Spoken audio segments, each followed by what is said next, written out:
बिस्मिल्लाहिर्रहमानिर्रहीम। अस्सलाम वालेकुम दोस्तों, नई वीडियो में खुशामदीद। दोस्तों, आज की वीडियो में हम खराज तहसीन और सैल्यूट पेश करेंगे वतन की एक ऐसी बेटी को जो पाकिस्तान की गुमनाम हीरो है, जिसके बारे में बहुत कम लोग जानते हैं, जिसकी वजह से पाकिस्तान आज पूरी दुनिया में रोशन मुस्तकबिल का एक ऐसा मंसूबा शुरू कर चुका है, जिसकी वजह से पाकिस्तान के उरूज और तरक्की का वो दौर शुरू होने वाला है जिसका हजरत इकबाल ने ख्वाब देखा था।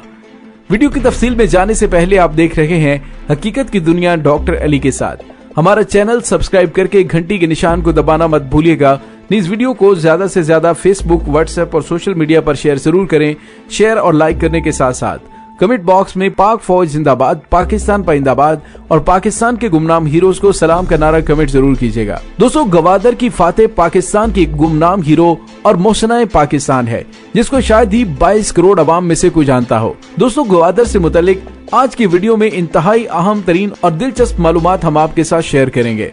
मेरी गुजारिश है कि इस वीडियो को आपने ज्यादा से ज्यादा दोस्तों में शेयर करना है, ताकि हम खराज तहसीन पेश कर सकें पाकिस्तान की इस गुमनाम मोहसिना को। दोस्तों, आज कौन जानता है कि पाकिस्तान के लिए लाजवाल मोहब्बत और इसार का जज्बा रखने वाली एक अजीम खातून, जिसने अपने मद्दे मुकाबिल 4 आलमी ताकतों से कानूनी जंग लड़कर 15 लाख एकड़ से जायद रकबे पर मुश्तमिल गवादर जैसी अहम तरीन कोस्टल स्टेट पाकिस्तान में शामिल करवाई थी। 2 बलोची अल्फाज गवाद, जिसका माना खुली हवा, और दर का माना दरवाजे का है, जो उर्फे आम में गवादर कहलाता है। ये 1956 तक आलमी इस्तेमार के इस नाजायज कब्जे में था, जिसकी दास्तान एहसान, फरामोशी और आयारी का एक नादर नमूना है। दोस्तों, गवादर स्टेट 18वीं सदी के खान ऑफ क्लात मीर नसीर नूरी बलोच की मलकियत थी, लेकिन उस इलाके पर अपना तसल्लुत कायम रखना खान साहब के लिए काफी मुश्किल साबित हो रहा था, जिसकी वजह से गचकी कबाइल की शोरशें थी, क्योंकि माजी में वो भी इस इलाके के हुक्मरान रह चुके थे और उसे वापस हासिल करना चाहते थे। खान साहब ने उसका हल ये निकाला कि एक मुआहदे के तहत उस इलाके का कंट्रोल ही गचकी कौम के हाथ में दे दिया, ताकि उस इलाके में अमन कायम रहे। मुआहदे के तहत ये तय पाया कि ये इलाका खान ऑफ क्लात की जागीर में ही शामिल रहेगा और उसका आधा रेवेन्यू भी खान साहब को दिया जाएगा, लेकिन उसका सारा इंतजाम गचकी कबाइल के हाथ में रहेगा। ये मुआहदा 1783 तक कायम रहा। 1783 में ओमान का हुक्मरान अपने भाई से शिकस्त खाकर दरबदर हुआ और उसने खान ऑफ क्लात से जाय पनाह की दरखास्त की।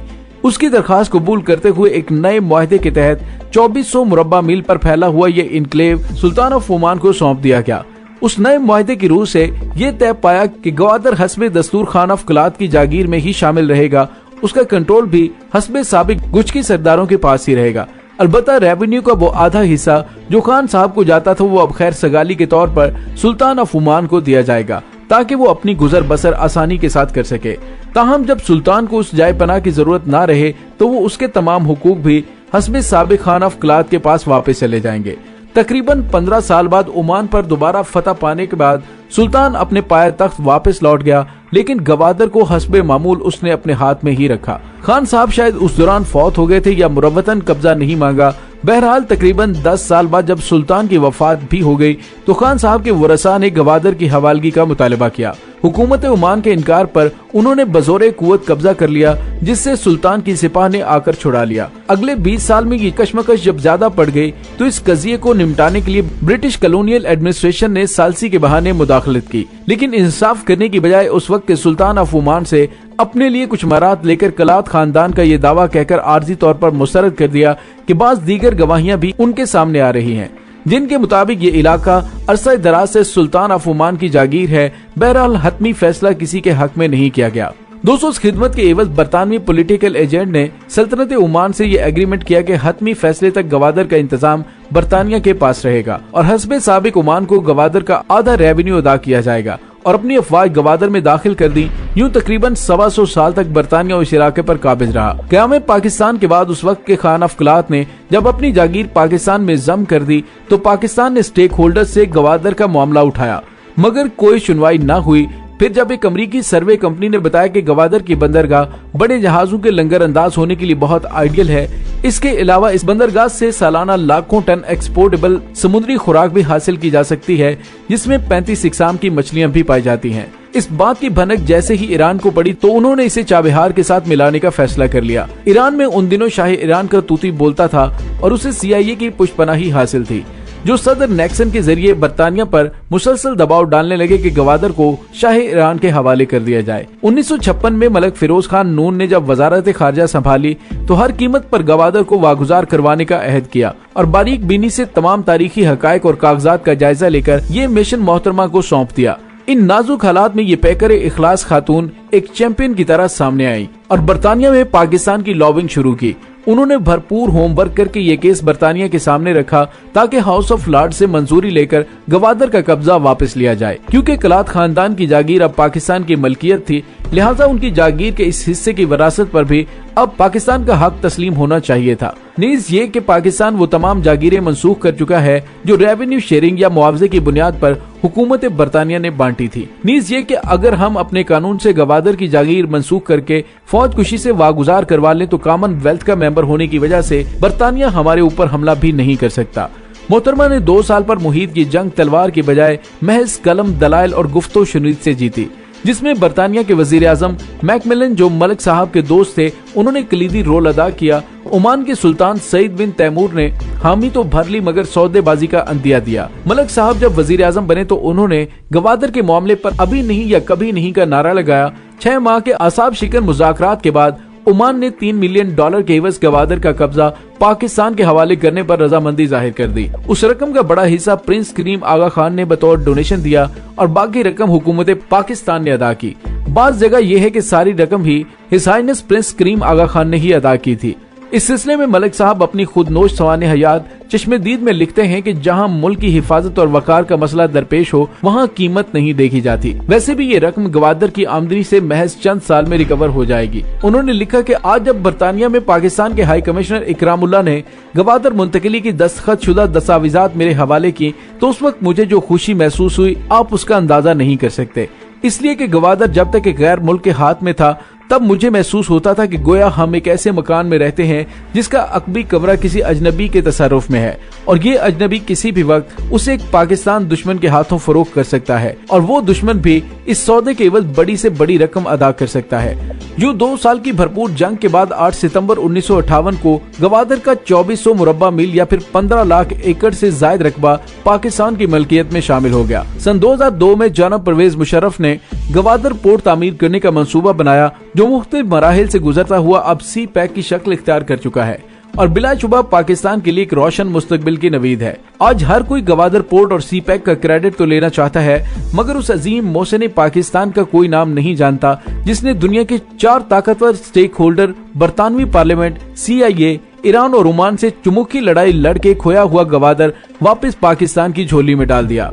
पाकिस्तान की स्टडी से चिढ़ने वाले लोग पाकिस्तान के खिलाफ पेशगोइयां करने वाले बाबों को सिर्फ इसलिए प्रमोट करते हैं कि तामीर पाकिस्तान को अपना ईमान बनाकर अनमिट नकूश छोड़ जाने वाली तहरीक पाकिस्तान की इन बेमिसाल हस्तियों से नई नस्ल कहीं मुतासिर न होने लगे। दोस्तों, ये वो खौफनाक मुताले पाकिस्तान है जिससे कुछ लोगों को पसीने आ जाते हैं और आला ज़र्फी देखे कि इस मुल्क में जहां एक नलका लगाकर भी उसका ढोल पूरी कौम के आगे पीटा जाता है वहां उन आला ज़र्फ हस्तियों ने अपनी इस बेमिसाल कामयाबी का मुल्क गिर जश्न महज इसलिए नहीं मनाया कि सुल्तान ऑफ ओमान की इज्जत नफ्स मजरूर ना हो। यही वजह है कि कौम आज इस नाबगा रोजगार को जानते हैं ना उसके अजीम कारनामे से वाकिफ हैं। गवादर फतह करने वाली मुल्क कौम की ये मोहसिन मोहतरमा वकारुन्निसा नून है जो पाकिस्तान के 7वें वजीर आजम मलिक फिरोज खान नून की दूसरी बीवी हैं, जिनकी इन अजीम काविशों का एतराफ न करना एहसान फरामोशी और उन्हें कौम से मुतारिफ न करवाना एक बेहिसी के सिवा कुछ नहीं है। मोहतरमा का साबिका नाम विक्टोरिया रेखी था। ऑस्ट्रिया में पैदा हुई, तालीम तरबियत बरतानिया में हुई। मलिक फिरोज खान नून जब बरतानिया में हुकूमत हिंद के हाई कमिश्नर थे तब उनसे मुलाकात हुई। मलिक साहब की दावत पर हल्का बगोशे इस्लाम होकर मुंबई में उनके साथ शादी की और अपना नाम विक्टोरिया से वकारुन्निसा नून रख लिया। प्यार से उन्हें विकी नून भी कहा जाता है। मोहतरमा ने तहरीके पाकिस्तान को उजागर करने के लिए खवातीन के लिए कई दस्ते मुरतब किए और सिविल नाफरमानी की तहरीक में अंग्रेजों की खिजर हयात काबीना के खिलाफ एहतजाजी मुजाहरे और जुलूस मुनज़्ज़म करने की पादाश में 3 बार गिरफ्तार भी हुए। क़याम पाकिस्तान के बाद उन्होंने लुटे पुटे मुहाजिरीन की देखभाल के लिए बड़ा मुतहर्रिक किरदार अदा किया। खवातीन वेलफेयर की अव्वलीन तंजीम अप्वा की बानी मेंबरान में आप शामिल हैं। वकारुन्निसा गर्ल्स कॉलेज रावलपिंडी और वकारुन्निसा स्कूल ढाका की बुनियाद भी उन्होंने रखी। हिलाल अहमर के लिए ग्रां कदर खिदमात सरंजाम दी। ज़ियाउल हक के दौर में बतौर मिनिस्टर टूरिज्म के फरोग के लिए दुनिया भर को पाकिस्तान की तरफ बखूबी रागिब किया। पाकिस्तान टूरिज्म डेवलपमेंट कारपोरेशन उन्हीं की एक निशानी है। पाकिस्तान की मोहब्बत में उनका जज्बा बुढ़ापे में भी सर न पड़ा।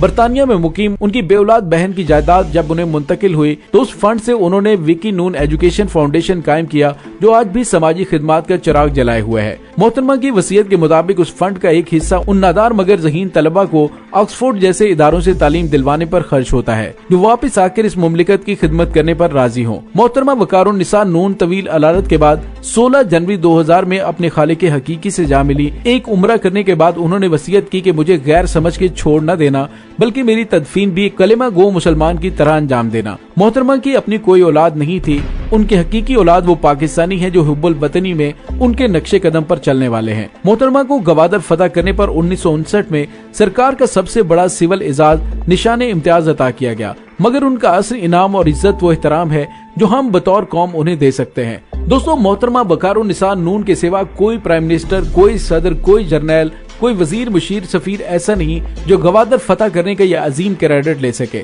साबिक वफाकी सेक्रेटरी इतलात रशीद चौधरी साहब कहते हैं कि वो मादरे मेहरबान थी जो हमारे साथ सगी माँ से भी बढ़कर प्यार करती थी। उन्होंने गवादर हमें दिलवाया, वो गवादर जो आज सारी दुनिया में मरकज़े निगाह है। हमारा सलाम है मोहतरमा वकारुन निसा नून के नाम, जो वतन की मेहरबान माँ थी, जिन्होंने पाकिस्तान के लिए और आने वाली नस्लों के लिए इतनी कुर्बानियां दी।